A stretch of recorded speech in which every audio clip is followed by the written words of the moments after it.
आप सभी को गणेश चतुर्थी की बहुत बहुत शुभकामनाएं। मंगलकर्ता विघ्नहर्ता श्री गणेश जी की कृपा हम सभी पर सदैव बनी रहे। इसी मंगल कामना के साथ आज के इस वीडियो में मैं आप सभी को गणेश चतुर्थी पर गणपति जी की स्थापना की और पूजा की बहुत ही सरल सी और साधारण सी विधि बताऊंगी। तो देखिए, भाद्रपद माह के शुक्ल पक्ष की चतुर्थी तिथि को गणपति जी की स्थापना की जाती है और कुछ लोग 1 दिन के लिए, कुछ लोग 3 दिन, 5 दिन, 7 दिन या फिर कुछ लोग 10 दिन के लिए भी गणपति जी की स्थापना करते हैं। तो देखिए, गणपति जी की स्थापना आप चाहे जितने दिन के लिए भी करें, स्थापना की और पूजा की विधि यही रहेगी।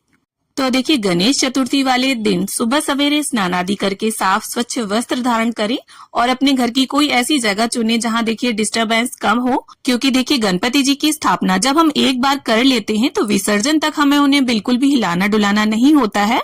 और कोई भी पवित्र स्थान चुनकर उसे अपने इच्छा के अनुसार आप सजा लें, लड़ियों से, फूलों से, साड़ी, दुपट्टे, जिससे आपकी इच्छा हो। तो यहाँ पर हमने थोड़ी बहुत डेकोरेशन कर ली है। एक चौकी लगाकर उस पर लाल रंग का वस्त्र बिछा लिया है और गणपति जी को यहाँ पर हमने अलग से आसन दिया है। तो देखिए, गणपति जी प्रथम पूज्य देव माने गए हैं और गणपति जी अपने साथ रिद्धि सिद्धि शुभ लाभ सभी को लेकर आते हैं। तो सभी अपने अपने स्तर से उनके आगमन की तैयारियां बहुत अच्छे से करते हैं। तो यहाँ पर गंगा जल और फूल की सहायता से छींटा देकर हम जगह को थोड़ा पवित्र कर लेंगे। इसके बाद हमें लेनी है गणपति बप्पा की एक मूर्ति और कोशिश करें देखिए गणपति जी की मूर्ति जो है वो आप इको फ्रेंडली लें, क्योंकि देखिए हर साल गणपति जी की नई मूर्ति लाकर हमें उनका विसर्जन भी करना होता है। अब लेने हैं हमें बिना टूटे हुए चावल यानी अक्षत और यहाँ पर थोड़े से चावलों की एक ढेरी लगा ली है। इसके बाद चावलों का ही हमें 3 जगह आसन देना है और यहाँ पर मैंने सिंपल ऐसे ही चावल रखे हैं। आप चाहें तो अष्टदल कमल भी बना सकते हैं। अब इसके बाद जो मंदिर के गणपति जी हैं आपके, जिनकी आप हर रोज पूजा करते हैं, उन्हें हम विराजमान करेंगे। साथ ही सुपाड़ी के रूप में रिद्धि और सिद्धि माता को हम यहाँ पर विराजमान करेंगे। आप चाहें तो सुपाड़ी की जगह पर हल्दी की गांठ भी रख सकते हैं। अब देखिए, गणपति जी की स्थापना जब हम करते हैं तो कलश स्थापना जरूरी होती है। तो यहाँ पर एक कलश ले लेंगे हम।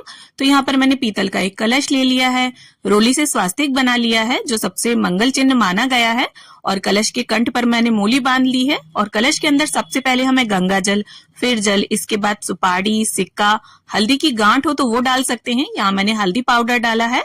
इसके साथ ही थोड़े अक्षत, एक लाल रंग का फूल और चूंकि गणपति जी की पूजा में दूब घास का विशेष महत्व होता है तो यहाँ पर कलश के अंदर दूब घास मैंने डाल ली है। इसके बाद यहाँ पर मैंने 5 आम के पत्ते लिए हैं और उन्हें चंदन और रोली से टीक लिया है। आपको अगर आम के पत्ते ना मिले तो आप अशोक के पत्ते भी प्रयोग कर सकते हैं या पान के पत्ते भी लगा सकते हैं। अब इसके बाद हमें लेना है एक जटा वाला पानी वाला नारियल और नारियल पर मैंने कलावा बांध लिया है। और देखिए, नारियल का जो मुख है उसे या तो साधक की ओर होना चाहिए यानी पूजा करने वाले की ओर, और या आप ऊपर की ओर भी रख सकते हैं। नारियल का जो मुख है वो कलश के अंदर यानी नीचे की ओर नहीं होना चाहिए। तो यहाँ पर नारियल का मुख ऊपर की ओर रखते हुए हम कलश के अंदर इसे लगा लेंगे। और यहाँ पर देखिए, नारियल पर मैंने कलावा बांधा है। आप चाहें तो लाल या पीले रंग का नया वस्त्र भी बांध सकते हैं। अब लेना है हमें एक शुद्ध देसी घी का दीपक और उसे प्रज्वलित कर लेंगे हम। अब सीधे हाथ में पुष्प और अक्षत लेकर हम गणपति जी के सामने ऐसा संकल्प करेंगे कि हे गणपति जी, मैं इतने दिन के लिए आपकी स्थापना करने जा रही हूँ या जा रहा हूँ और स्थापना में और पूजन में इन दिनों के अंतराल में अगर मुझसे या मेरे परिवार से किसी भी तरह की कोई भूल चूक हो जाए तो उसे कृपा करके क्षमा करना। और संकल्प के पुष्प और अक्षत हम गणपति जी के और रिद्धि सिद्धि माता के चरणों में छोड़ देंगे। अब देखिए, स्नान के भाव से गंगा जल और फूल की सहायता से हम सभी को छींटा दे देंगे। अब देखिए, अगर आप गणपति जी के लिए नया कपड़ा लेकर आए हैं तो उन्हें वो ओढ़ाएं, वरना आप वस्त्र के भाव से कलावा भी अर्पित कर सकते हैं। तो यहाँ पर कलावा और जनेऊ हमने अर्पित कर दिया है गणपति जी को। और जो मंदिर के छोटे गणपति हैं, रिद्धि सिद्धि माता हैं, सभी को हमने वस्त्र के भाव से कलावा अर्पित कर दिया है। अब गणपति जी का चंदन और सिंदूर से हम टीका कर लेंगे। देखिए, गणपति जी को सिंदूर का टीका अत्यंत प्रिय है तो सिंदूर का टीका हमें जरूर लगाना है। साथ ही रिद्धि सिद्धि माता, कलश देव और दीपक को भी हम तिलक करेंगे, सभी को अक्षत अर्पित करेंगे। देखिए, पूजा में कभी भी हमें टूटा हुआ चावल प्रयोग नहीं करना चाहिए, हमेशा साबुत चावल आप प्रयोग करें, क्योंकि देखिए छोटी छोटी पर जरूरी चीजों का ध्यान अगर हम पूजा में नहीं रखते हैं तो हमसे कहीं ना कहीं कोई गलती हो ही जाती है। और आप चाहें तो देखिए यहाँ पर स्थापना किसी विद्वान पंडित को बुलाकर भी कर सकते हैं, या फिर आप इस विधि को देखकर भी स्थापना कर सकते हैं। अब देखिए गणपति जी को लाल रंग के फूल अति प्रिय हैं, और अगर आपको गुड़हल का पुष्प मिल जाता है तो उन्हें वो अर्पित करें।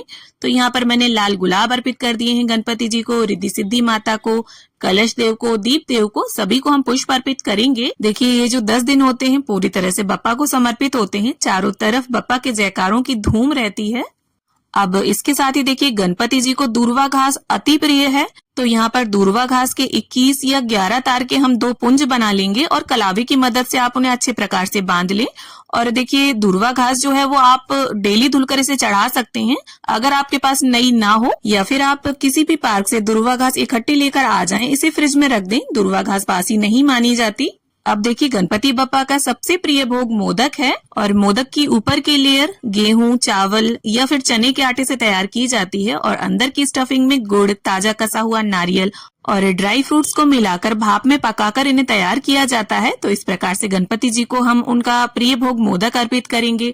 साथ ही देखिए नारियल और गुड़ भी गणपति जी को अति प्रिय है, तो इस प्रकार से नारियल पर थोड़ा सा गुड़ रखकर हम इसे अर्पित करेंगे। और यहाँ वहाँ ये लुढ़के ना, इसके लिए मैंने कटोरी में इसे रखा है। और ये जो गुड़ नारियल का भोग है, ये जब तक गणपति जी स्थापित रहेंगे तब तक उनके पास ही रखा रहेगा। इसके साथ ही जो भी ऋतु फल हो आपके पास, देखिए ऋतु फल में केला अगर हो तो वो जरूर अर्पित करें, और साथ ही जो भी फल हो उनका भोग अर्पित करें। और घर पर अगर कुछ मिष्ठान बनाया है, कुछ पकवान बनाया है तो वो अर्पित कर सकते हैं, मेवे अर्पित कर सकते हैं। तो बड़े ही प्रेम भाव से हम गणपति बप्पा को इन सभी वस्तुओं का भोग लगाएंगे। और देखिए जितनी चीजें मैंने आपको दिखाई हैं, जरूरी नहीं है आप भी उतने ही भोग अर्पित करें। जो भी वस्तु आसानी से घर पर उपलब्ध हो जाए, फल, मेवे, मिठाई, आप उनका भोग अर्पित कर सकते हैं।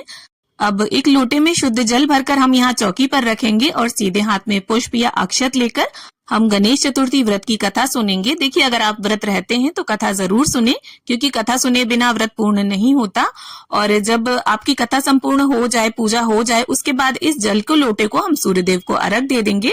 अब इसके बाद बड़े ही प्रेम पूर्वक हम धूप और दीप से गणपति जी की, रिद्धि सिद्धि माता की, कलश देव की, सभी की आरती उतार लेंगे। देखिए कलश देव का पूजन भी आप विधिवत करें, क्योंकि कलश के माध्यम से हम सभी देवी देवताओं का आवाहन करके पूजन में उन्हें बुलाते हैं।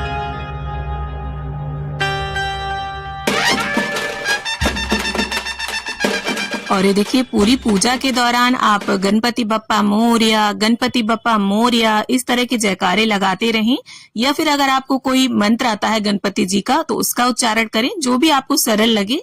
अब आरती संपन्न करने के बाद अपनी इच्छा और सामर्थ्य के अनुसार कुछ दक्षिणा जरूर निकाल कर रख दें, और ये दक्षिणा आप स्थापना वाले दिन या बीच में किसी भी दिन अर्पित कर सकते हैं। अब सीधे हाथ में थोड़ा सा जल लेकर चौकी के आसपास 3 बार फिराकर पूजा का आचमन कर लें। हाथ